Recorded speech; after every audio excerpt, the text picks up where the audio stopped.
Peace of peace. Good morning, good afternoon, good evening, depending on which part of the world you live in. Welcome to podcast Thoughtful Thursdays at noon with Dr. Aya. And today we're talking about leadership development, adult development, how they're intertwined. And we've touched on this topic in our last podcast session. Today we're going to go deeper into adult development and the different theories out there. Specifically, Torbert's action logics and how their implications in everyday life. But before I do that, I want to introduce myself. My name is Dr. Aya Akeri. I'm just a young lady, an adventurer, a wayfarer, crossing continents and cultures, only to discover the truth that unites us all. Our interconnection with each other in the universe. Once transitions, I was born in Pittsburgh, Pennsylvania, and spent the first half of my childhood in Tripoli, North Africa, and the second half in Dublin, Ireland. And you don't have to be a cross-cultural specialist to imagine that's like living between worlds. I'm a certified leadership coach, credentialed by the International Coaching Federation. I'm an organizational leadership specialist and an emotional resilience coach, a mentor, published author, and professional speaker. My goal is to transform the conception of leadership into one of inner peace, wisdom, and creation-based thinking. I empower leaders to lead from their souls through conscious awareness via coaching and mentoring. I have ambitious, professional executives and change leaders to excel. I help them beat burnout, enhance their performance and productivity, and master the art of work-life balance. So what is development? It's described as the expansion of one's ability to differentiate oneself from others. However, today, because there's so much information that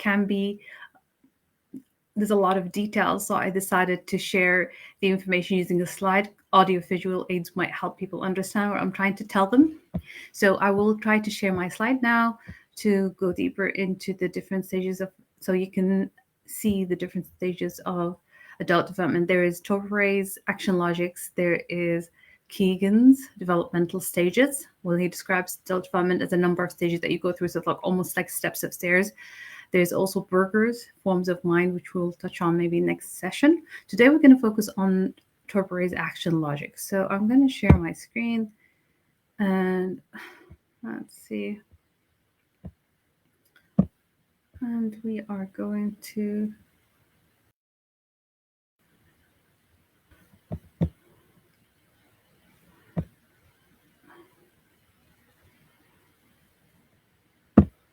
say this one. Let's see if this is the right one.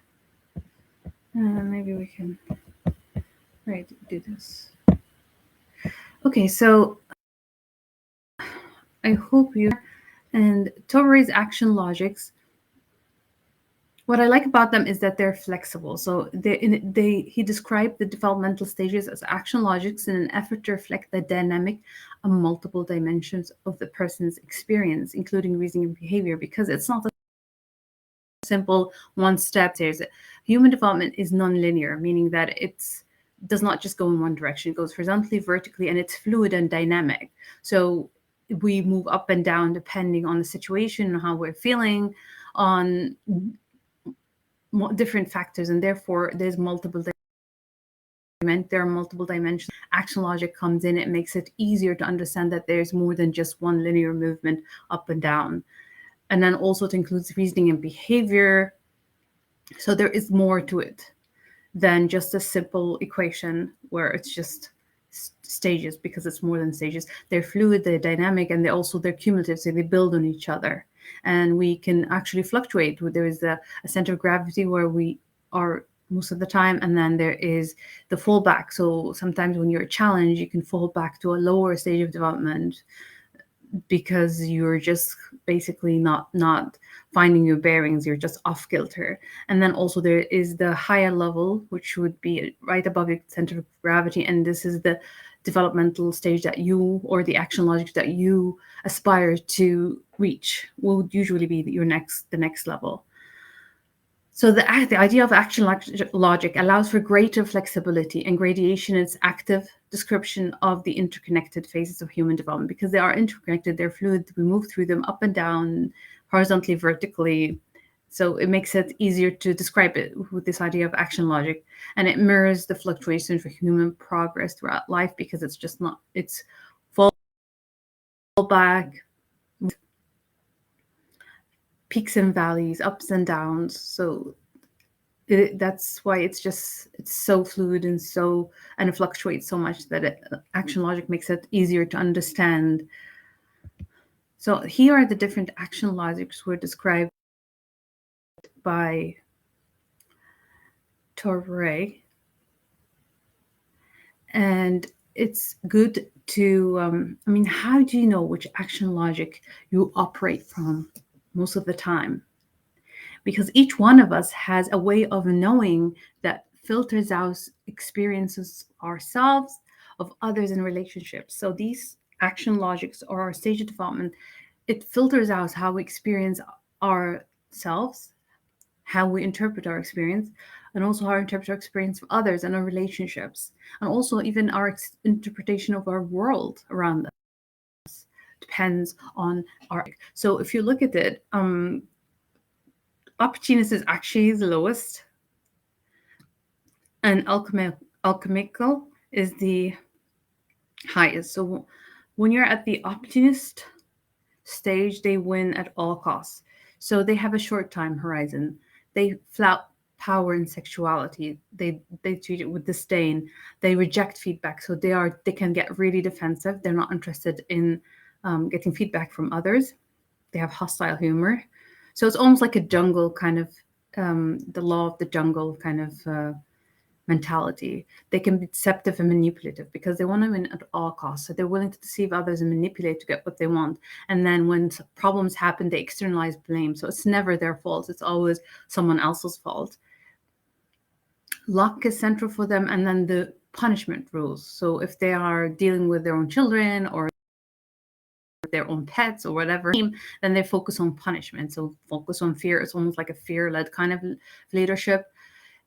And they view rule as a loss of freedom. So they don't like following rules and regulation. And it's an eye for an eye ethic. So that's the most basic level. And it correlates to different, there are other levels or stages in development in other leadership developmental theories. And they all have that level, which is the basic. That's just like the lowest level, right?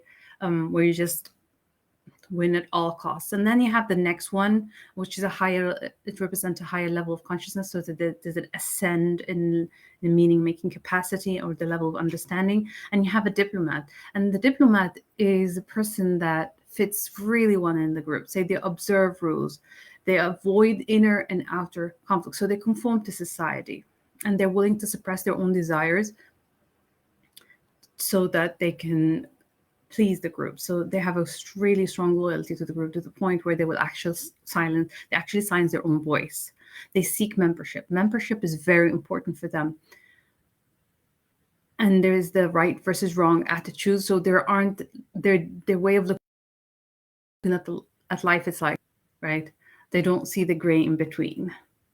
And they're very status conscious, and that's why it's really important for them to fit in the group. So from my experience, where I was studying these different developmental levels, I was examining a group in real life and looking at how people are responding to the group dynamics. That there was some members, right, and they knew that sometimes the group's actions were not right, or they're not compliant with common courtesy, right? However, their loyalty to the group was strong. They did not want to be cast out. So they were willing to suppress their own desires, their own understanding of the world, so they can conform to the group. It was their status in the group, or their appearance and their status in the group, was very important to them. So they worked towards group standards. And you will see these people in different kinds of groups, different parts of the world, and it's the same. This person, like when you see them, if you meet them at an individual level and you have a relationship with them separately, and they're a nice person and they know what's right and wrong, but then when they come, almost like switch to groupthink, and they're willing to do whatever to conform to the group. And it's almost, you see, like a different side to that person. And then we move on to the expert. So experts are interested in problem solving, as you can see from the term used. So problem solving via data, they are critical of others themselves, so they won't just try to conform. They are willing to analyze themselves, they're analyzing others, they have an opinion, and then they choose efficiency over effectiveness. They tend to be perfectionists, and they value decisions based on merit. So they, like, if you compare it to a diplomat, the diplomat will do whatever the group wants them to do. So their decision is based on loyalty to the group. Whereas here with an expert, it's based on merit. So problem solving, they have really good problem solving skills, and they pick the or prior the best course of action. They want their performance to stand out. They are aware of alternative constructions and problem resolution, but can be dogmatic. So they are aware that there is more than one way to solve a situation, more than one way to approach a situation. But they can be expert, and therefore they only receive feedback from craft masters. So they won't receive, like with the opportunists, they won't receive feedback full stop, that they're defensive. But when you look at the expert, they will receive that feedback, but they tend to be dogmatic. So it has to be from a craft master. Not everybody is good enough to give them feedback, basically. Then you move on to a level. I would have liked to actually this image to be the other way around, because it's like you start at the bottom and you go higher. So as you go higher, you go to the person becomes an achiever. So you transcend your current level of consciousness and you become an achiever. As you can see, achiever, they're high achieving, they focus on working hard. So there is result and effectiveness oriented. Leadership management, they go like task oriented. So it's very important for them to achieve the task at hand. They are goal driven, so they have long-term goals. And so they're goal driven. So they are concerned with issues of ethics and justice, and they prioritize work tasks. They're future inspired. So they look forward towards the future, they're drawn towards learning, and they seek mutuality in relationship. So, like, if you compare them to a diplomat where they're just trying to fit in, right? These people, the achievers, they want a mutual relationship. So it's like, I treat you right, you treat me right. I'm not going to conform to rules, kind of thing. So they seek mutuality in relationships. They're aware of personal patterns of behaviors, and they feel guilty if they don't meet their own standards. However, they are blind to their own shadow. So they don't really see their blind spots. They lack the wisdom. They're not ready to see their blind spots, and they tend to chase time. So they're high achievers. So they chase time. They're always wanting to task oriented. They want things. Now we go to the higher level, which is redefining as we ascend through the levels of the action logics. They're collaborative. So redefining is collaborative. They are tolerant of individual differences, or actually more like embracing or open to individual differences. They're aware of context and contingency. They may challenge group norms. So redefining in a group, if you put the redefining person in a group, they won't fit in like a diplomat. They will challenge the group norms. They're aware of owning their own a perspective and inquiring and open to feedback. So they are open to feedback.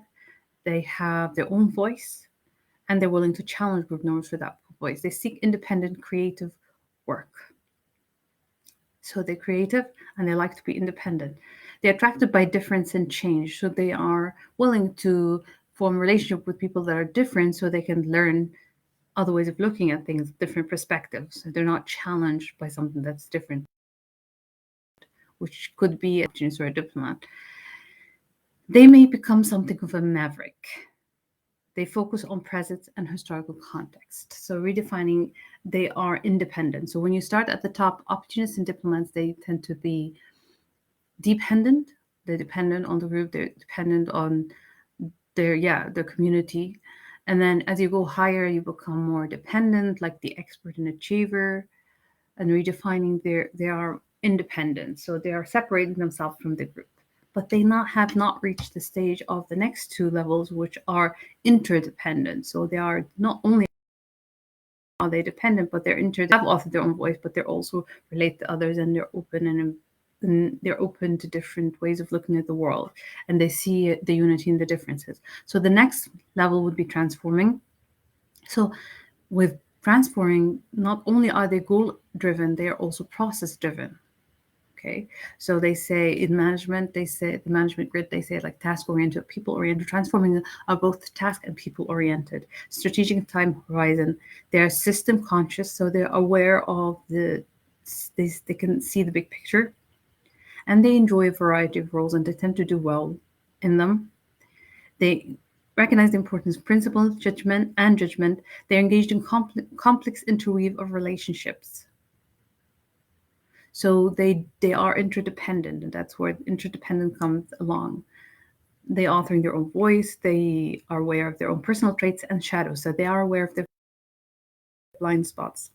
They fit really well into the system. So they see the big picture, they see the different system, and they are integrate well without losing themselves. They place high value on individuality. It's very important for them. Growth is important, and self fulfillment is important. And they also place value on historical moments. Then we go into the last one, which is the alchemical. They are alert to the theater of action, so they have an even more broader and encompassing level of worldview, looking at the world. So they are alert to the theater of action. They embrace common humanity, so they have love for other humans, and they disrupt paradigms of thought and action. So they tend to be thought leaders. They tend to be thought leaders. So they do disrupt thought and paradigms of thought and action, and dispel notions of heroic action. So they don't believe in this superhero person. They see the humanity in everybody, and they see the uniqueness in everyone. They're deeply internalized. They have a deeply internalized held with an empty mind. I would say a clear mind, a quiet mind, because the quiet mind helps you see with clarity, which is what we try to achieve through leadership emotional resilience coaching, is that we're trying to reach that quiet mind where you have calm and clarity, and you're able to operate from a place of wisdom and from a place of, they see light and dark, order and mess. So they see the unity within what used to seem like differences. So they see the importance between and their interrelationship between dark and light, order and mess. So they treat time and events as symbolic. So look at life from a higher, just in a higher spirit, maybe even a spiritual level or a higher level of understanding. They analogical, metaphorical. So they use analogies and metaphors to explain or to explain how they see the world, or to relate to others too. So not merely linear, digital, literal. For them, it's more than that. So maybe an expert might see it as digital, literal, or linear, but for an alchemical, there's just so much more. And this reminds me of the quote by the 13th century, the 13th century great Muslim scholar and poet Rumi, where he has this poem, and it kind of reminds me of the alchemical. And it says, out beyond ideas of wrongdoing and right doing, there is a field. I will meet you there. When the soul lies down in that grass, the world is too full to talk about. Ideas, language, even the phrase each other does not make any sense. So they see the unity within the differences. So out beyond the ideas of wrongdoing and right doing, there is a field. So if you compare that to a diplomat, where it's like they have right versus wrong, black, white, alchemical can see all the different colors in the spectrum. So right and wrong, they are there, but their ability to see beyond, so their ability to hear beyond the words and listen for a feeling. And they experience people, relationships, and life at a deep. So moving on to the next slide, and you can see that they are described as action logics because it's actually more of a wave or a spiral than it is a step. So as you move higher, you go from dependent, which would be like more the optimist diplomat, then they become independent, where expert achiever, redefining, And then interdependence, transforming alchemical. There's ironic. That's another level that isn't. I'm just using the 7 leadership action logics, but there are different theories and different terminology that's used, but they all reflect a similar kind of pattern of, a spiral or a wave, and it goes in a vertical, horizontal direction. It's fluid. We go up and down, and it's cumulative. And you look here in the other diagram, it's like towards timely leadership. So as you're a dependent, you're conforming to society, to rules, to groups, and my own desires, and your own voice. Independent, contacting, they own their own voice. They author their own voice. They're self-authoring, and they are independent, so they will not conform to group norms. They might even challenge them. But at some stages, like the achiever can be a maverick, you were saying, and so there is a downside to being independent. As you go interdependent, that's at even a higher level because they're transforming. They transform themselves. They're also able to transform their team, their organization, their society, and they're interdependent. So they have these relationship, complex interweaving relationships with the world around them, with other people. So if we look at this is a summary of Torbert's 7 leadership action logics. So here, descending order. So I'm starting at the top, which is alchemical, and that's the highest. And they integrate material, spiritual, and societal. Actually, I might just read them from the bottom because it's just because each one builds on the other one. So if you start at the bottom, your opportunist wins for self in any way possible. It just makes it so much easier to remember. It's just a summary. Opportunist, if you can't remember the traits, it's like win for self in any way possible. And sometimes even with people that are in the transforming level, we actually go down to the opportunist. If we're in a state where it's a survival state and that's the only way we can survive, then sometimes we can actually move down to that action logic, which is very interesting. That's why it's fluid. It's a fluid movement. Then the next level would be diplomat, which wants to belong and fit in. So loyalty to the group. That's the most important thing for them. Expert focuses on logic and expertise, as you can see from the terminology. Achiever is driven by personal and team achievements. So they are high achievers, they focus on achievement. Redefining, they reframe complex problems in unique ways. Then you go to transforming generational transformation. So they transform themselves, so they're self-transforming, but they also transform their team, their organization. Now we go to alchemical, because alchemy is like changing metal, different types of metal to gold. So that's why the whole idea of alchemical. They integrate material, spiritual, and societal transformations. So they're agents of change, and they are seeing the possibilities and potentials of people around them, their team, especially if they're leading as their leader and it's in their team, they're able to help them transform their team. I'm sorry. Now I'm going to try to exit. Oh, right. Okay. Where does it say stop sharing? Right.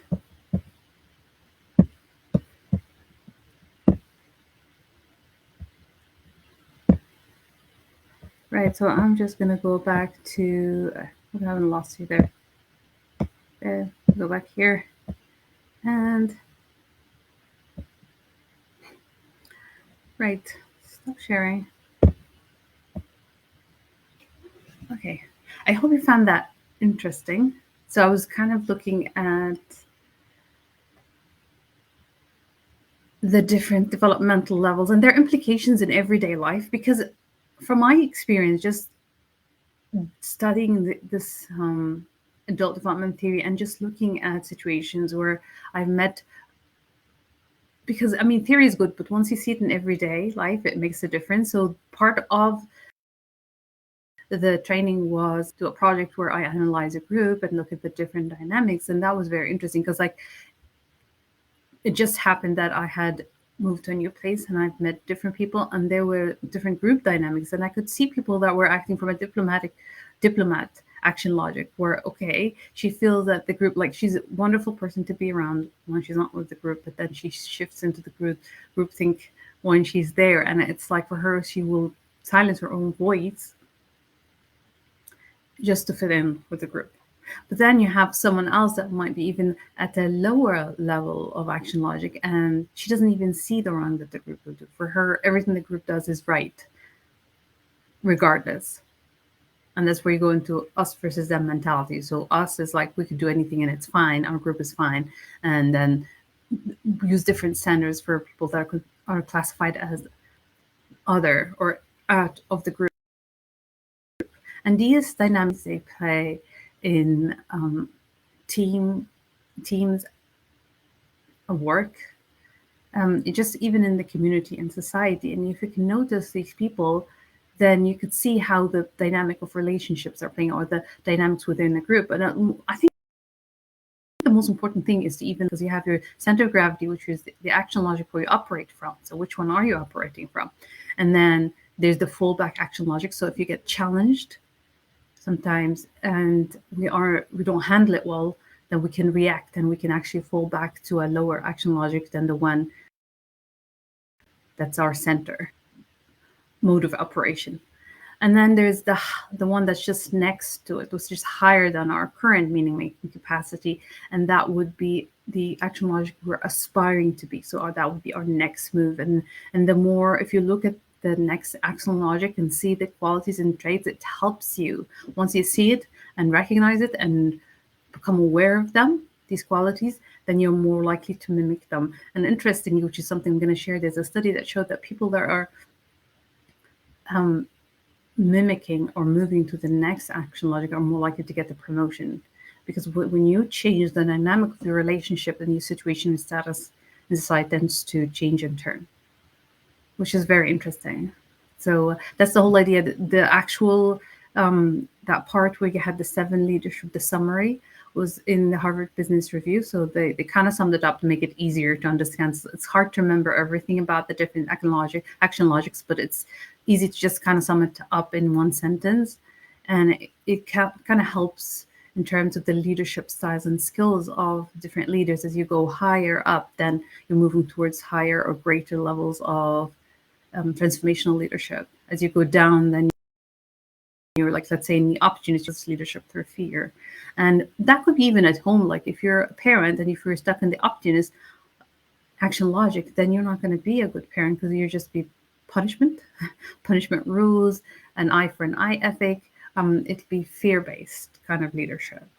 But as you rise, you are a better leader. You become more transformational, more independent, and then towards interdependent, and you can actually help transform society and transform organizations.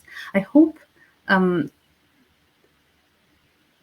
that this was not too much for you. I tried to simplify the diagrams and the slides so that you can follow me. And I would love to hear your feedback and takeaways. And if it's YouTube, please, can you like and share? And yeah, it would be nice to see if you could reflect on your current action logic. Where are you operating from right now and aspire to be?